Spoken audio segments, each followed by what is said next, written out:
ગાંધીધામમાં સંકેત નિધિ આંગડિયા પેઢીના સંચાલકનું અપહરણ કરી પૈસા પડાવવાના ગુનામાં નાસ્તા ફરતા 2 રીઢા આરોપીઓને એ ડિવિઝન પોલીસે ઝડપી પાડ્યા છે.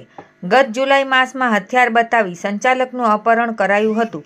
પોલીસે આરોપી તુષાંત ઉર્ફે સૂરજ ઉર્ફે ટાઈગર લેખરાજ વાસુને દિલ્હીની જેલમાંથી અને આકાશસિંહ નિરંજનસિંહ સેંગરને રાજસ્થાનની જેલમાંથી કબજે કરી ધરપકડ કરી છે. વધુમાં પોલીસે જણાવ્યું કે આરોપી તુષાંત વિરુદ્ધમાં રાજસ્થાન, ગુજરાત, હરિયાણા તથા દિલ્હી રાજ્યમાં આશરે 24 જેટલા હથિયાર, ચોરી, મારામારી વગેરેના ગુનાઓ દાખલ થયેલ છે.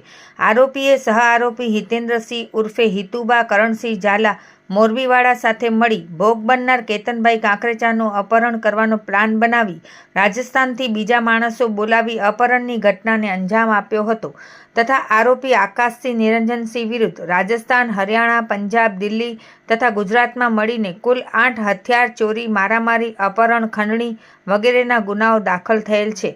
આરોપીએ આ ગુના કામે પકડાયેલ આરોપી શ્રવણસિંહ લક્ષ્મણસિંહ સોઢાના કહેવાથી પોતે તથા અન્ય 2 સહ આરોપીઓ સાથે ગાંધીધામ આવી અપહરણની ઘટનાને અંજામ આપ્યો હતો. કોર્ટે બંને આરોપીઓના 30 ડિસેમ્બર સુધીના રિમાન્ડ મંજૂર કરતા પોલીસે વધુ તપાસ હાથ ધરી છે. આ કામગીરી A division PI MD Chaudhari, PSI JD Parmar, VH Zala તથા સર્વેલન્સ સ્ટાફના પોલીસ કર્મચારીઓ દ્વારા કરવામાં આવેલ છે.